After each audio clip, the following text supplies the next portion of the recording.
our longest trusted English newspaper since 1898. Now available digitally. Computer, order the Manila Times Digital Edition. Subscribed. Get the Manila Times Digital Edition for less than 2 pesos and 50 centavos per day when you sign up for 1 year. The Manila Times, news source of choice, trusted since 1898. Good day. Here are the stories for the Manila Times for Sunday, May 8, 2022. 3 presidential candidates ended their campaigns in Metro Manila on Saturday on a high note as thousands of their supporters braved the heat and the COVID-19 pandemic to be able to see them before the elections on Monday, May 9, 2022. Former Senator Ferdinand Bongbong Marcos Jr., who has been dominant in pre-election surveys together with running mate Davao City Mayor Sara Duterte Carpio, held their meeting de avance at Block 7 fronting Soler in Parañaque City. Uniteam supporters clad in red Marcos campaign color shouted Marcos Duterte as they waved the Philippine flags. As of press time, performances from singer-actress Pops Fernandez, rock band AGs, and other singers supporting the tandem entertained the crowd. The Luzon meeting de avance was one of the Uniteam's series of final campaign rallies days before the election day. Before the Parañaque rally, the Uniteam had its first and second meeting de avance in Guimbal, Iloilo, and Tagum City, Davao del Norte, respectively. Ayala Avenue in Makati City was swathed in pink, the campaign color of Vice President Maria Leonor Leni Robredo and running mate Senator Francis Kiko Pangilinan, as it hosted the tandem's final campaign rally dubbed Angat Buhay Pilipino Meeting de Avance.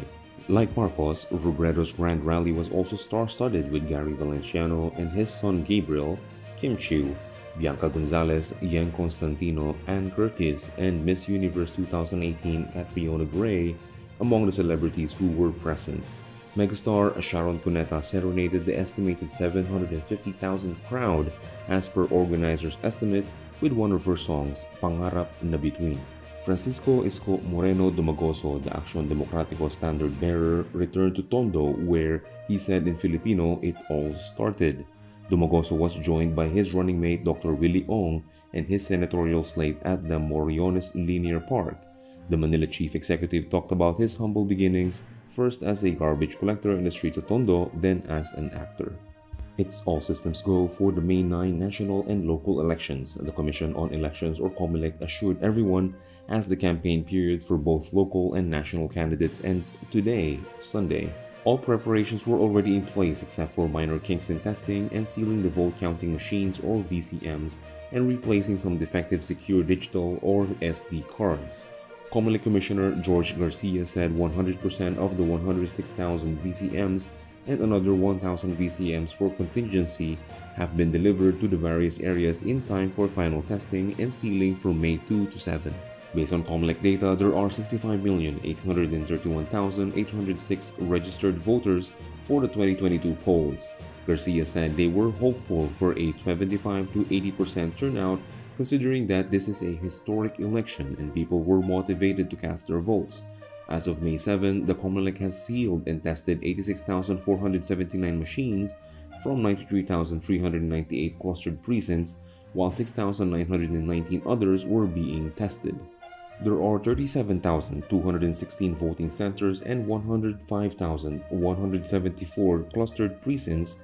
Each precinct will be manned by a 3-member Board of Election Inspectors or BEIs, or a total of 315,522 BEIs.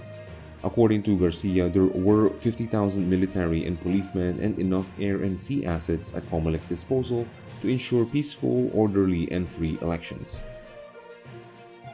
The Parish Pastoral Council for Responsible Voting, or PPCRV, will be fielding around 500,000 volunteers on Election Day. PPCRV National Chairman Myla Villanueva said most of the volunteers will serve as poll watchers and voters' assistance desk staff in dioceses across the country. The other volunteers, according to her, will be assigned at the PPCRV Command Center for its unofficial parallel account at the University of Santo Tomas from May 9 to 20. She said the volunteers will serve as encoders, staff for their call center, and work ushers, among other functions. The transparency server in PPCRV's command center receives the electronic results of the elections. The PPCRV decided to transfer its command center for the May 9 elections to a wider space at the UST Quadricentennial Pavilion along España Boulevard in Manila to follow the health and safety protocols for COVID-19. The Pope Pius XII Catholic Center along United Nations Avenue in Manila had served as the organization's command center for the past elections, but multiple health protocols and procedures could not be done in its small space.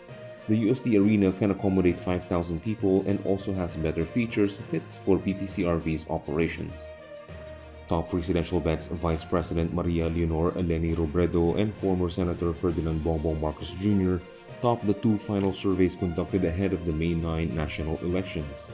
The 25th Tinigdang Pilipino survey conducted by public opinion and data analytics company WR Numero Research or WRN on April 25 to 30, 2022 showed that Marcos received a 57% voter preference share among 2,000 respondents, while Robredo got 19%. Manila Mayor Francisco Isko Moreno Dumagoso obtained 5%, Senator Panfilo Ping Lacson 4%, and Senator Emmanuel Manny Pacquiao 3%. Meanwhile, Team Angat Buhay's Robredo and Pangilinan have dominated a national survey conducted by an independent team of researchers, scientists, and scholars from across the country. Dr. Imelda Pagtulon-An, Director of Research of Capital University in Cagayan de Oro City, said the poll was supervised by survey scientists and researchers. The poll's results posted on the Senate website said that Robredo was leading with a 57.39% preference share over Marcos's 38.27%, while Pangilinan got a 48.34% against Duterte's 47.32%. The survey, exclusively conducted for presidential and vice presidential candidates from April 18 to 22, employed 4,800 respondents from all 17 regions of the country, including Metro Manila, with a margin of error of plus or minus 2%. The Department of Interior and Local Government or DILG has directed the Philippine National Police or PNP to form anti-vote buying teams in each province and city. Interior Secretary Eduardo Año stressed that the unit is mandated to receive complaints and investigate allegations of vote buying and vote selling in compliance with election laws, rules, and regulations. In business, national and local election candidates have been reminded by the Bureau of Internal Revenue or BIR to submit their Statement of Contributions and Expenditures or SOCE, as well as corresponding tax payments and other duties 30 days from May 9. The BIR said in a statement over the weekend that every candidate and treasurer of political parties or party-list groups must submit the SOCE to the Commission on Elections or COMELEC and the Revenue District Office or RDO where they are registered, whether they win or lose. Topping sports, more than 3 years after their final duel in the University Athletic Association of the Philippines or UAAP Season 81 men's basketball tourney, Ateneo de Manila University or ADMU and the University of the Philippines or UP clash anew in the big dance of Season 84. Game 1 of the Battle of Katipunan 2.0 final series is set at 4 p.m. at the Mall of Asia Arena on Sunday. Marlon Ronquillo is today's front page, a columnist. He tackles the wrong choices in the upcoming elections would flood the exit gates. Today's editorial believes the contrasting views of churches could be harmful to democracy. Read a full version on the paper's opinion section or listen to the voice of the Times. For more news and information, get a copy of the Manila Times on print. Subscribe to its digital edition or log on to www.manilatimes.net. Follow us on Twitter, Facebook, or Instagram and keep up with the Times. For the Manila Times, this is Paolo Limapi.